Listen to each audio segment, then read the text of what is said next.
This is taken from the prayer journal of George Washington. I've modernized the language and used plural numbers so we can pray it tonight. Let us pray person to God.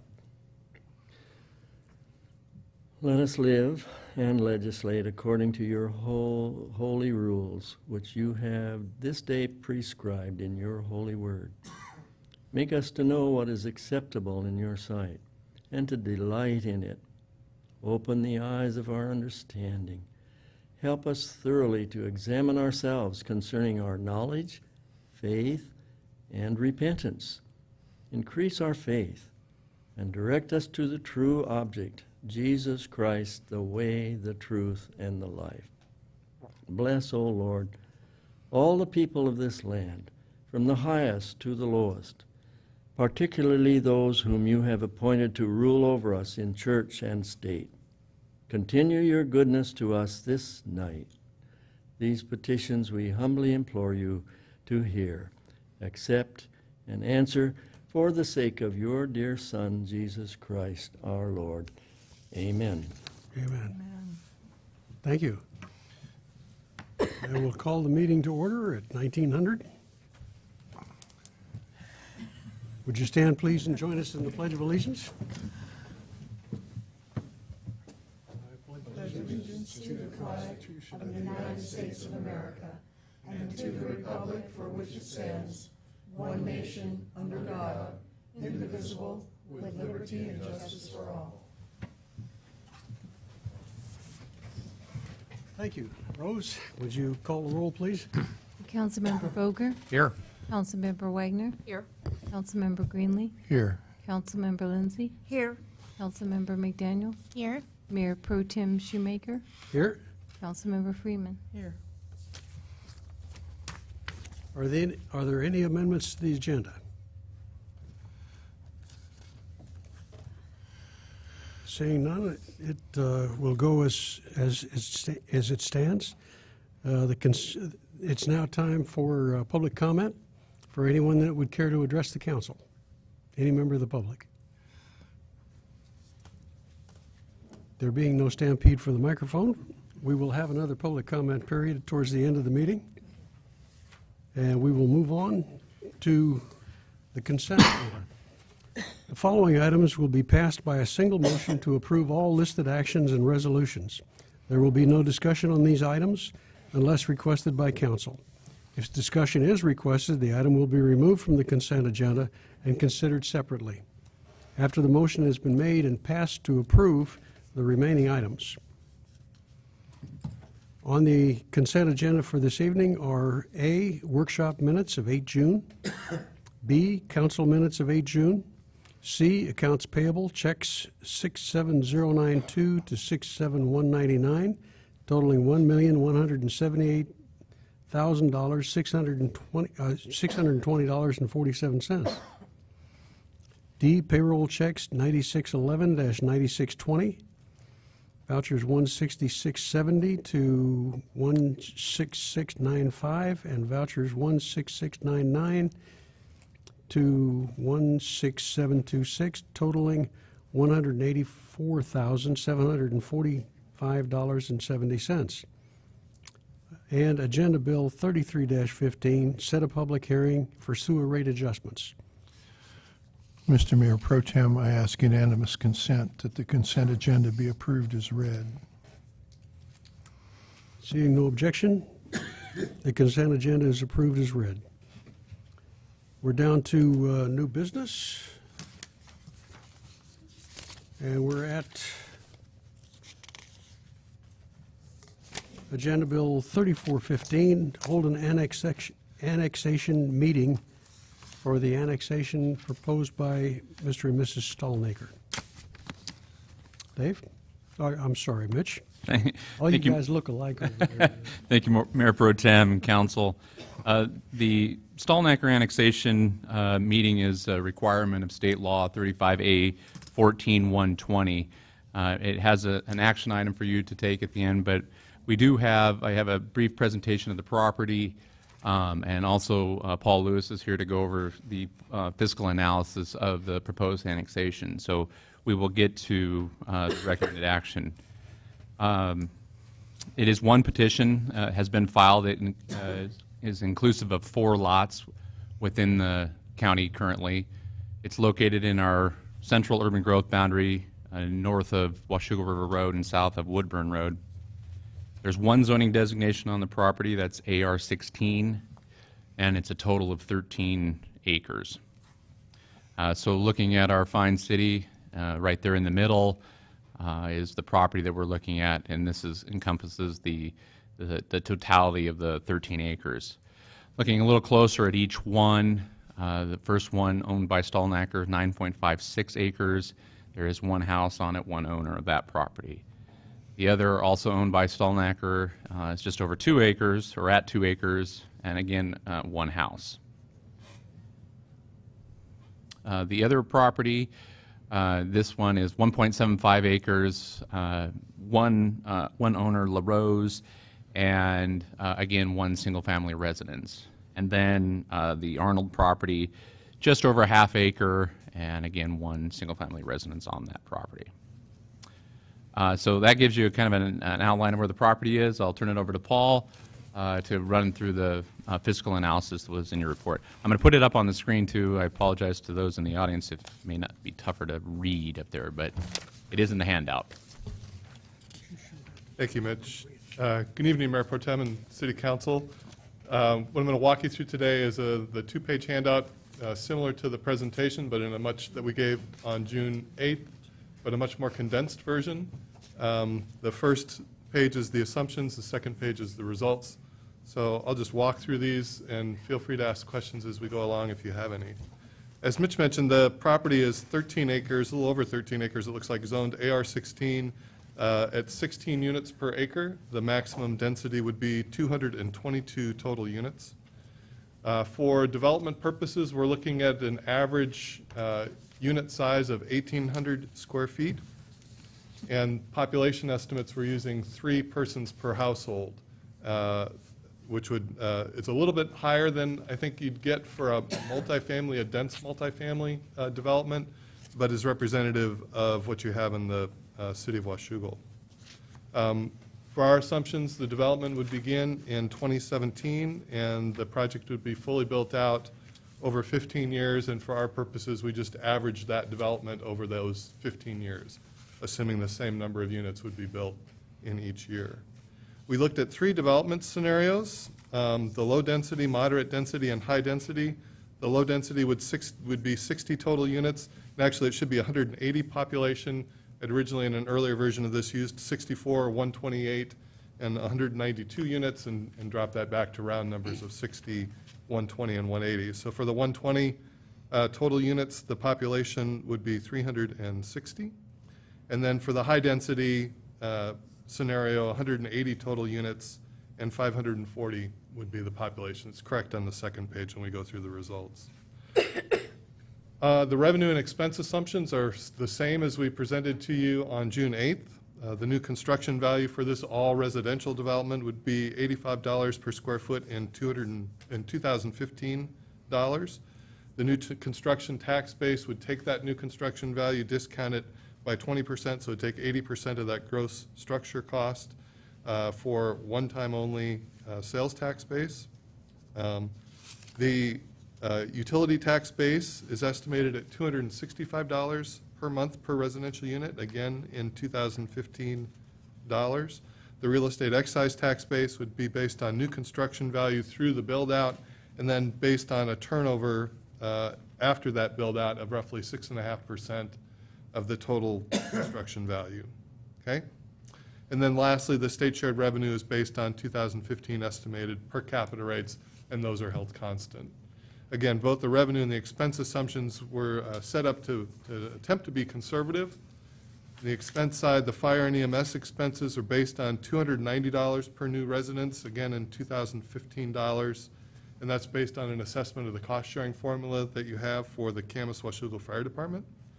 The police expenses are estimated by adding 1 new patrol officer for every 500 new residents in the annexed area, and $120,000 would be the cost for that, and that's also in 2015 dollars. And note that that's only required in the high-density scenario. That's the scenario we get just over 500 population, and that triggers that expense. The street maintenance expenses are based on $10,000 per mile of street and 1 mile of street constructed to serve the development. There's currently roughly 0.4 miles of street in that development. And the judicial and court expenses and the other expenses are based on existing per capita expense rates at $30 and $20 respectively. Inflation in this scenario in the model was built in at 2.5% with one exception that I'll note, and that's that new construction is estimated at 3% annual inflation. So the summary results are shown on the next page. The first scenario we looked at, in addition to the three that we just described, was no development. So what happens just upon annexation? And this is focusing again on the general fund and street fund revenues and expenses, with the exception of the REIT revenue, the real estate excise tax fund revenue. But the new annual City of Washougal revenue estimate upon annexation is estimated at $3,300, with the vast majority, $2,500 of that being property tax and $800 being utility taxes. The new annual expenses upon annexation are estimated at $6,700. Roughly $4,000 of that is associated with the 0.4 miles of streets.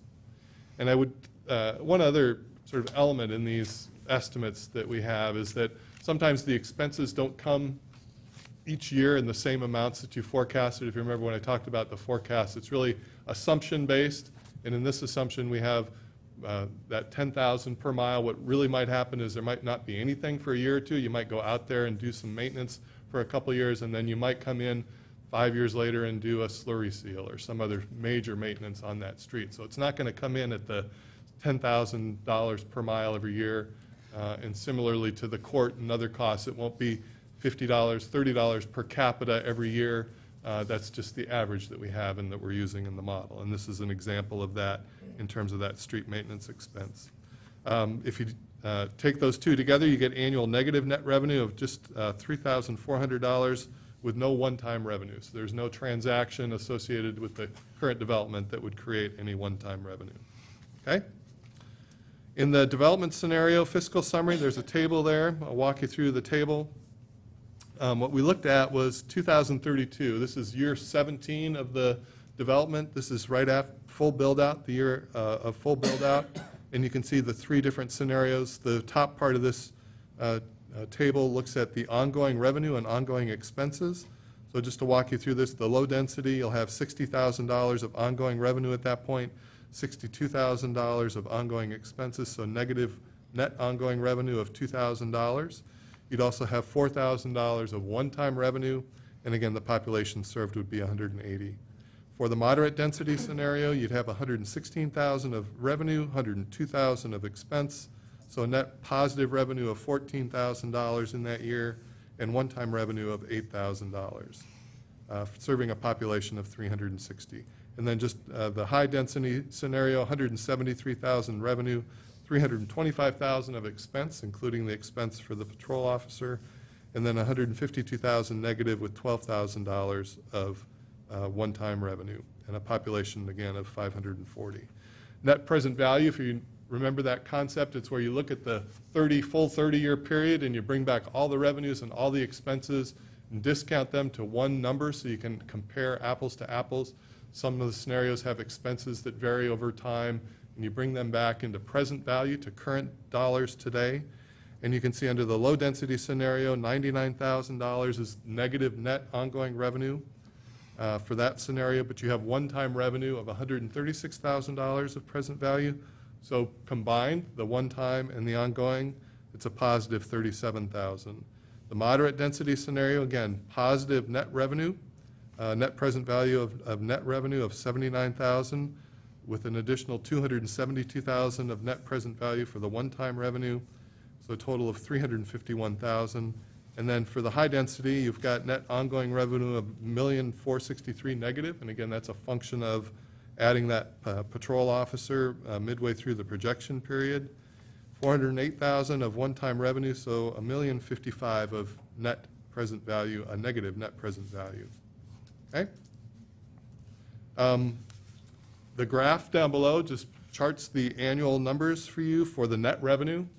And the numbers start out very, very close, dip a little bit, and then you can see the high-density scenario starts to climb through 2029, and it gets to that 173, through 2029 at full build-out. And then when the new patrol officer is hired, you can see where that revenue drops, net revenue drops to a negative 150,000. And again, that's a function of adding that patrol officer in year 12 when that population warrants it. And then if you go out the rest of the projection period, you'll see that the all of the net revenue peaks at roughly 2032, and this is when the new construction stops. And this is a function of sort of the bow wave of the new construction being added. The new construction gets added with an inflation. If you think of the new construction costs go up by 3%, so you're adding that new construction. And when that stops, you're stuck with the same structural deficit that you've talked about before, where you take that property tax base now is just growing at 1%. Your expenses are growing at roughly 2.5%. So you have a difference. I actually looked it up. The revenue on a blended basis is growing at 1.3% a year. The 1% for the property taxes plus the additional increases for the utility taxes, they're assumed to grow with inflation. And your expenses are growing at 2.5% a year. So your net revenue is actually declining by 1.2% a year, and that's essentially just a function of the structural deficit that you've talked about before during your budget sessions, especially related with this type of residential-only development. Okay? That structural deficit turns out to be about $1,000 to $2,000 per year, just to put it into context for this development of 13 years. We also looked at construction jobs, the annual total employment using the input-output model from the Washington State Office of Financial Management. For that low-density development, you'd be looking at 5 to 6 new construction jobs annually. Up to the high-density development, you'd be looking at 14 to 18 new construction jobs annually. Okay? So that summarizes the fiscal analysis for the annexation. I'm happy to answer any questions if you have any. The only question I have is if you accept the proposed annex, or is this, or annex, is that part of your slides that you did, the different alternatives? No, that would be, Oh, Yeah. okay. Oh, I'll wait for that then. okay. I was just wondering, if you accept the proposed annexation area, can you do what the other slide said of requiring a simultaneous adoption of some sort of zoning for that area? You can. I mean, that is one of the things that is before you. One of the things that I talked about within the agenda bill was the possibility of a development agreement particularly on the Stallnacker portions of the property. If you were concerned with getting at either a certain density or limiting a density or getting at a mix of housing or housing types, then that would be something that you could entertain as part of the annexation. Basically the only change to the recommended action would be that require staff to work with the petitioner in order to put together a development agreement to bring back to council as part of that annexation.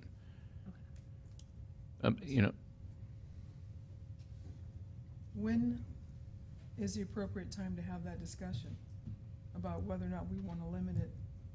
Or Well, I think that, obviously we would want to kind of have an idea what council is thinking as we move forward, because if you're going to direct myself to go back to work with the petitioner, then I would want kind of direction that council is looking at. And obviously we would then be looking at having another work session with you on a development agreement that would go over that, and if we were going one direction, and that would be time for you to correct us going another direction. But you're familiar with the development agreement process. We've had a couple of those that have come through, and we kind of work those through with you, and then you would definitely have an opportunity to, tell us and direct us as how you see it moving forward. it seems like that needs to be a workshop quickly so that we can have those discussions. Let me interject for just a second.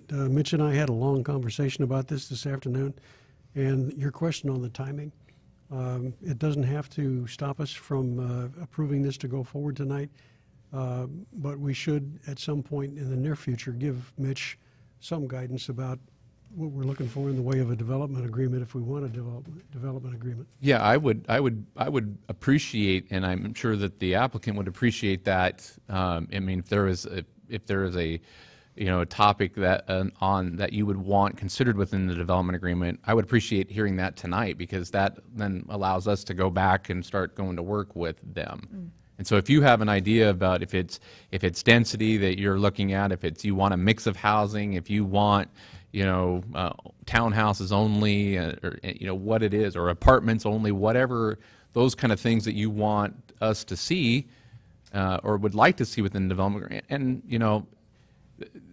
the applicant still has that option to say, no, we're not interested in doing that, and we're not going to move that forward at this time, and that's up to them. So, but I think in order for us to have a good conversation with their client, we would like to have that direction from you about how to move forward. We'll talk about that. Jen? Yep. So the current zoning is AR 16, is that correct? That is correct. And that's multifamily? Correct. And that's county zoning, right? That is our zoning. Oh. It is our zoning as well. The interesting thing about this property is that it does not have urban holding on it. Everything else that we have, that you remember the other annexation, all has urban holding, and so it can't develop at those levels until they're annexed into the city. That is not true for this property. And in theory, if they wanted to go to the county, they could start developing it as AR 16 with the county.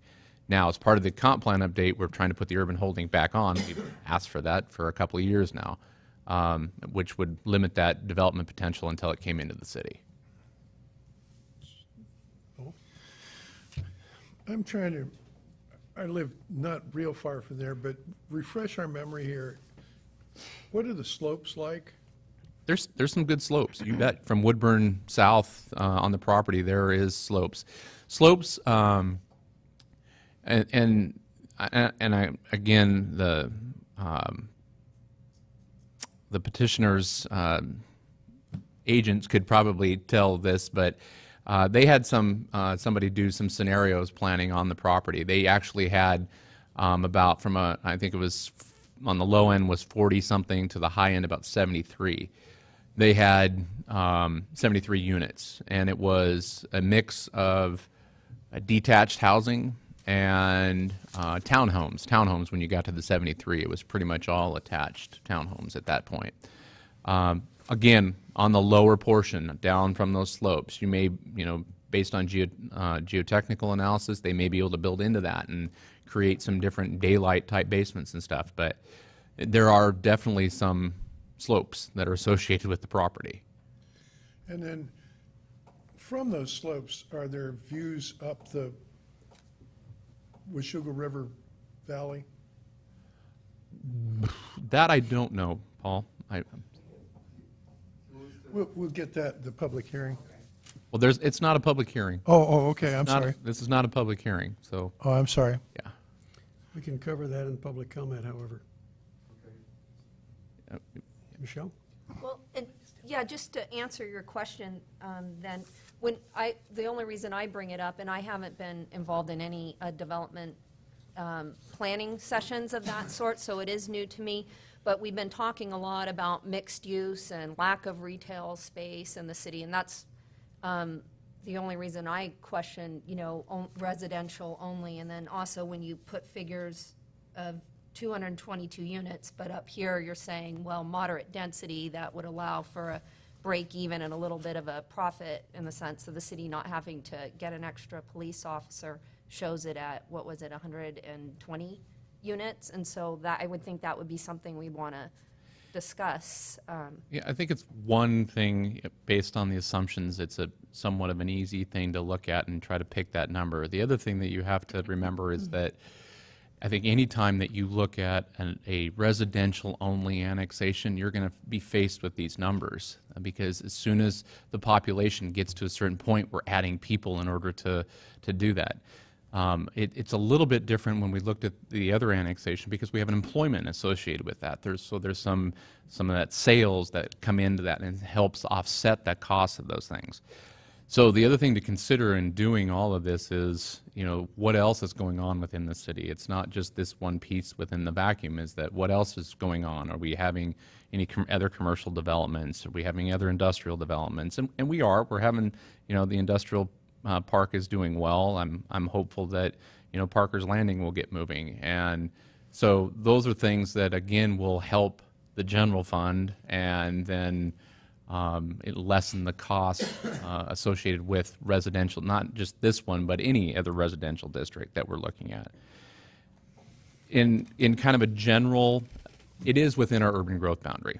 And if we annexed our entire urban growth boundary in at one time and it all developed in one shot, in theory, we're in the black because we've got the houses, but we've got the commercial and we've got the jobs, we've got it all together. That's not how it works. We kind of have these piecemeals as we move on. But when I think it's important and it's a good thing because then we can look at and see where we are. And right now I think we're still looking good, but I have had a lot of conversations about annexation, not just this one, not just the other one that we've had a conversation. And I think I mentioned this at Ad Hoc. I've had other conversations with folks that are really looking to come in this particular area. So I see those things moving. Now, I look at, if you want to look at a development agreement, and density is one thing. And I think that given the slopes, it does limit somewhat density. And I think that you can see that in the development scenarios that the applicant has put forward, that they weren't looking at going for 220 units on the hillside. The most that they looked in their scenario was 73. Which is a little above the 60, which was, pretty close to break even. So, if you're looking just total density alone, I think you're pretty close at that 73. But you're absolutely correct. If it's something that you want to look at and have within that, and maybe it is, a range of densities that you're concerned with and you want a low and a high, that is definitely something that we can look at and talk about in a development agreement. And that is definitely something that I would like to hear, and I'm sure that they would like to hear about as we move forward. What is it that, and do you want townhomes? Do you want a mix? Do you want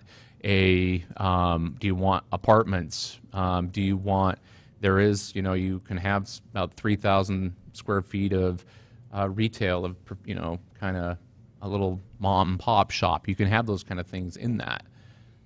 Those are the kind of things that you're looking at. Let me ask the council at this point if you want to take up the issue of a development agreement that looks at density and design.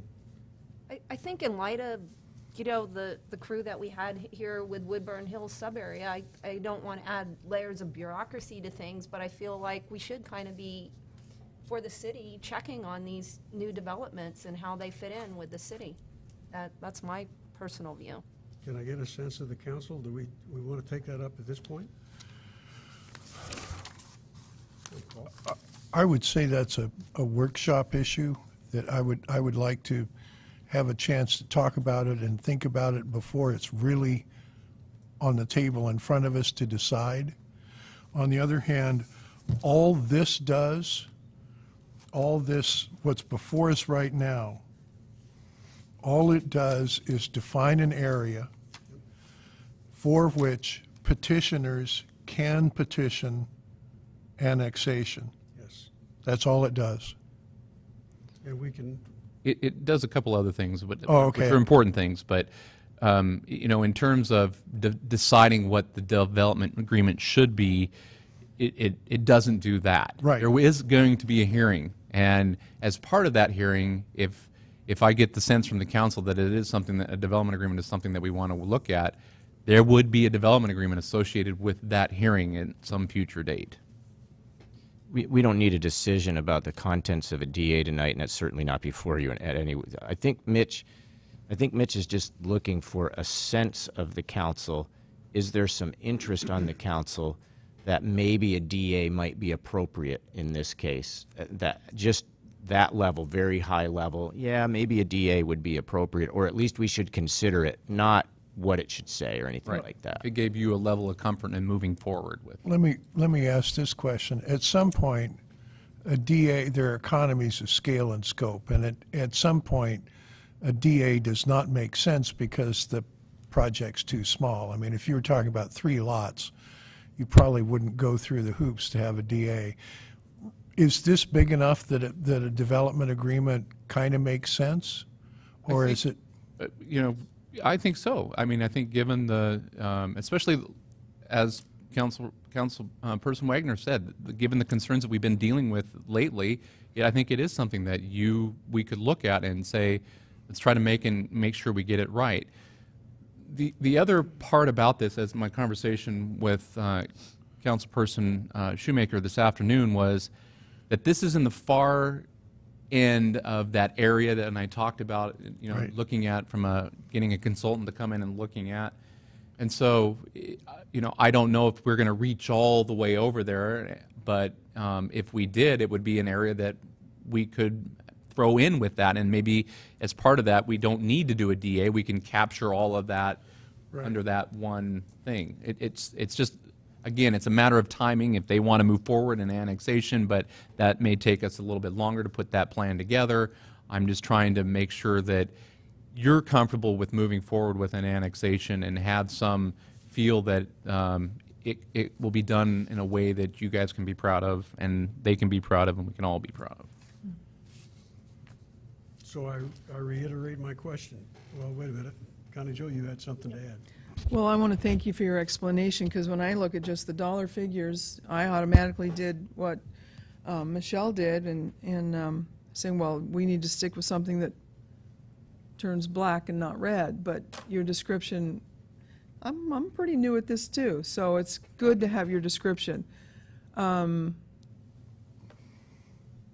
We need to take a little time with this. So when you say, you like some direction tonight, is what I thought I heard you say, or let's have a discussion tonight. We are recommending, and I think Mitch has got Well- a couple more slides where he'll explain Okay. his recommendation. We Good, are, because that was my next question. What is the staff recommending? right, and maybe it'd be good for Mitch to get through that Get her for you, done. so that Okay. you could understand Before his you proceed, though, I recommendation. think we got one more question. No, I'll wait for the presentation. Thank you. Okay? I thought we were done, so sorry. No.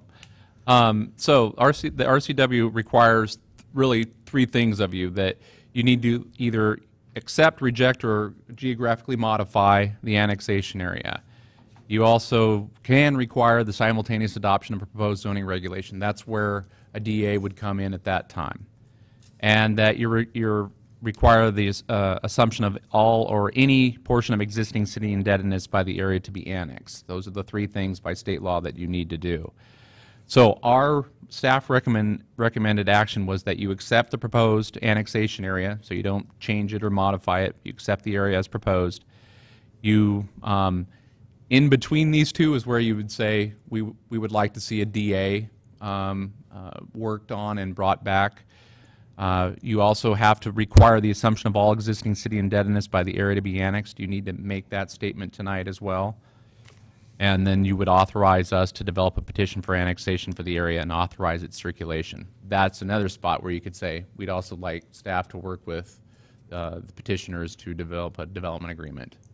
Would you leave that up there? I will. And it is on the end of the agenda bill, excuse me. Those. So I reiterate my question. Are we interested in directing the staff to have conversations about developing a development agreement which includes this density and design? Those 2 items.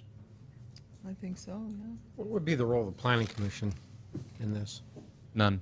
None. Not on that. Not on a development agreement, no. Well, I'd like their input on it. I mean, I know we legally don't have to go to them for the development agreement, but, We could. this is a big deal. You could ask them to workshop it and provide input to the staff as they work on it. They're the ones, we oversee that, but they're the ones who specialize in this, and I'd like to hear their opinion. Good for you. You've got several members, former members of the Planning Commission up here that just love to hear that. I'd like to request a tour. Would you be willing to do that? If I could, yeah. Okay, I'll get with you. Anybody else want to come? So, am I right here to make a motion to accept the proposed annexation area, to require the assumption of all or any portion of existing city indebtedness by the area to be annexed, and further,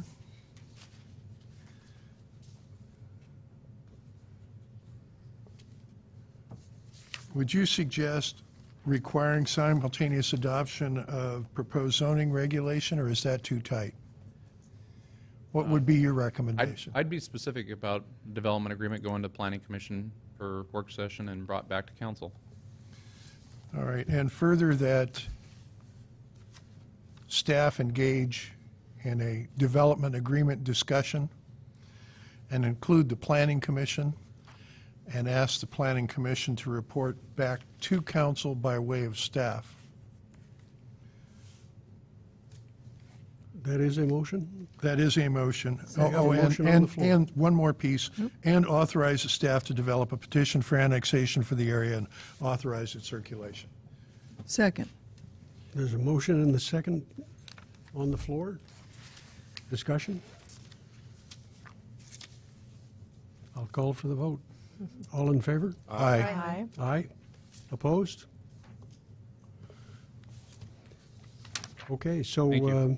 Mitch, you're going to get back to us on the development agreement. Okay, good.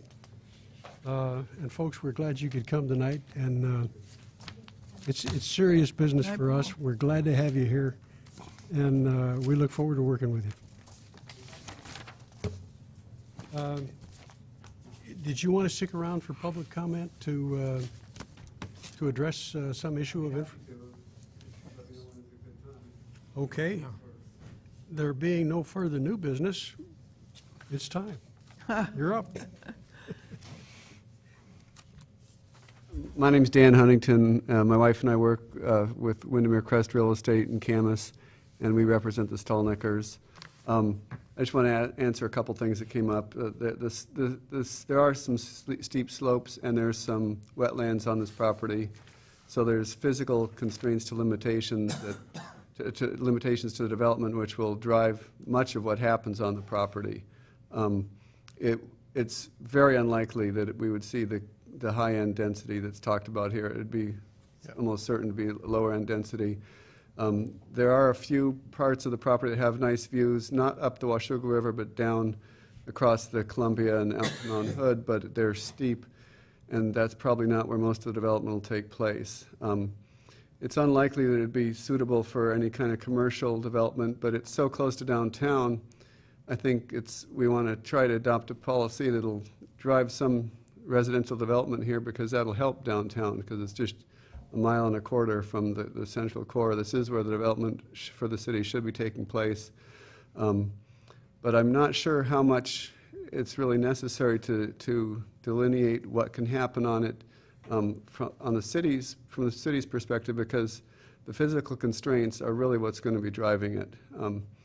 The market forces will say we want to have quite a few houses there anyways, or units, but the physical constraints will be pushing back, and regardless of what the council comes up with, I think we're going to see the numbers towards the middle or low end of that range, just because that's what we've got. Any questions? I just wanted to agree with essentially all of that. I live not far from there, and it's certainly true that anybody who's going to go shopping from there downtown, or even our Safeway, is closer than anywhere else. Yeah. And my assumption would be that, yes, there are slopes issues and actually slide issues for part of it. Mm-hmm. And I also you probably haven't had to work with Mitch much, but I promise you that he's very knowledgeable about and accommodating about the physical properties of the physical assets or detriments of the parcel in question. He's not, certainly not going to be trying to put high density on high slopes. Yeah. So, yeah. I'm Kathy Huntington. I just wanted to add a little bit to the comments. On the part that isn't steeply sloped, you've got very gentle to level ground. And even from some of those areas, you've got pretty darn good Mount Hood views. You don't get the Columbia River till you get higher up, but you've got some nice Mount Hood views. And I would just echo that these are people who are going to be bringing more business into the downtown area that is just beginning to really get that momentum going. So it's kind of exciting to see our city come alive as a place for people to be attracted to. Thank you. Thank you. Thanks. We look forward to working with you. Thank you. So, any other public comments? In that case, we'll move on to the mayor's report. Just briefly, we'll have a transportation benefit district meeting immediately following this meeting, which should be in a few minutes. And I'm not aware of anything else from the mayor in his absence. Are you, Dave? Okay, we're good to go. And let's see. Brings up council member comments. Brent? Dave, I need a refresher on our policy on reserves, where we are with it. I've noticed that in one of the candidates for county council president is touting the fact that the county now has two months of reserves. What's our policy? What do we do when we exceed that? And where are we likely to go this year? Any kind of projection that we have? Our policy is to have an operating reserve of about 16%, which is roughly 2 months of operating reserve. That's a best practice. That's been the council's policy for some time. We exceed that, and we're talking about the general fund now. Yes. General and street together. We exceed that. We exceeded it quite a bit back in 2010. The council members that were on council at the time will recall that we took some of the funds that were in excess of that 16% and we placed them in our vehicle equipment repair and replacement fund, so that we were doing that instead of spending cash out of reserves. We set it up as a fund. We put some funds into a transportation capital facilities fund to provide matching dollars for grants, and we did something similar with our building capital facilities fund. We continue to have reserves in excess of the operating reserve policy of 16%. From time to time, the administration will recommend, because of an opportunity or a need that presents itself, that we expend some of those reserves. And in fact, in the 2015 budget, the council approved a budget that used some reserves to do a couple of one-time things, the Lookout Ridge transportation project, as well as police radios. Then we were able to buy those police radios at the end of 2014, so that was helpful to that. I don't have a year-end projection yet. We received our we're going to receive our first and second quarter update a little bit later this summer, and at that time we'll have a better feel from Jennifer, you know, what we're thinking might happen. I can tell you anecdotally that community development fees are up, and that we have already collected what we budgeted. Yeah, in fact, I don't know how much we budgeted $10 and we've collected $10.50 so far. I mean, we're over 100% so far, and we're just coming to halfway through the year, and we still have quite a bit of construction season to go. Sales tax is coming in a little bit better than we had projected. We were somewhat bullish with sales tax, so there's some positive signs, and the team does a great job on the expenditure side. So, you know, we're hopeful that the year will end well because of all those indicators. We'll have a better feel for you a little bit later in the summer. There is not a specific council policy about what you do with the excess reserves. I think the council has expressed informally a policy that you're very cautious with those funds and that you use them judiciously when it's in the interest of the community to take care of things that need to happen, and you've made it clear that you really don't want to use those to balance the budget operationally. But you might expend reserves if there are some capital projects or police radios or something that comes up. And so we've taken that cue from you. Okay. All right, that's basically all I have tonight. You're up. Yep, the next Parks Board meeting will be 1 July, Wednesday. I won't be there, so I don't know if it's normal for another council member to cover that or not, but you're welcome to go in my place. And I will be out of town for the workshop and council meeting on 13 July. That's all I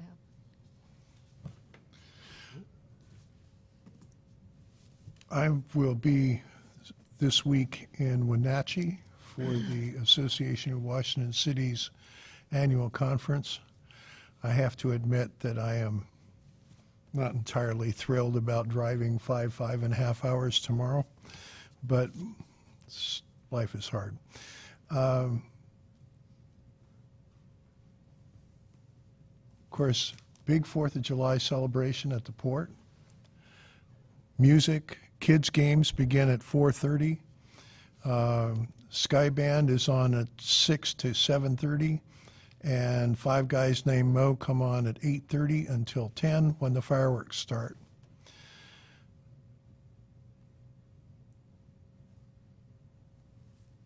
The week after that, there's an RTC meeting scheduled for July 7th at 4 o'clock in the 6th floor of the county building. Concerts for a Cause at Camas Meadows has 5 Guys Named Mo. And, of course, the Weird Beer Festival is Friday and Saturday. And that's all I have. Well, I'm the liaison to the port, and there's been issues about the behavior of people at Captain Clark Park, and I just wanted to update you that the Clark County Parks Department is doing extra cleanup. They're going Saturday, Sunday, and Monday mornings. The port has a staff that's going through at 3 p.m. on Thursdays, and then the caretaker at the park is going through also to make sure that the 2 problems. One is the behavioral problem of people, and the other is the trash. So there is extra cleanup effort being made, and I was told that the police wrote 6 tickets last weekend for alcohol abuse in our park. So we're hoping that this will start slowing down the activities that are making that not a family-friendly beach. And so I was glad to hear that. The other thing that's happening Saturday, we planted the pumpkin patch, and it's right over here. We have a row, this council has a row that Paul and I planted pumpkins. The 2nd graders started the seeds until they grew, and then we planted them Saturday in the mounds for the pumpkin party in October. So you're free to come help us weed anytime. And Joyce was smart enough to figure out that if we didn't do something, the crows would be a problem. So that's why you see the balloons and the pinwheels out on the rows there, is to chase the birds away. And going back, I don't know what we're doing to address the sandy swimming hole problems over there. That's still an issue because that is in the city. And is something being done?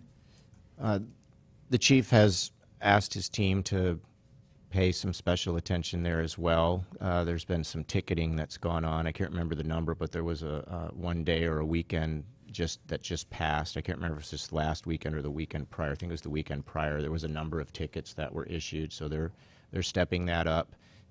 Some of it, is we're working with our partner, the state agency, DNR, because that's in the water and up to the ordinary high water mark, I think is how that goes. It's theirs.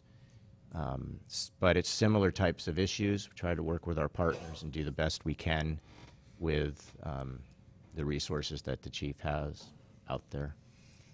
That falls totally on the city. Where Captain Clark, we have other resources to bring Yeah, in. a little bit better partnership. We do have the state to partner with, and now I'm remembering, I think we tried to get some additional portable toilets, try to place them strategically, and maybe some trash receptacles to try to encourage folks to behave appropriately if we give them the resources to do it.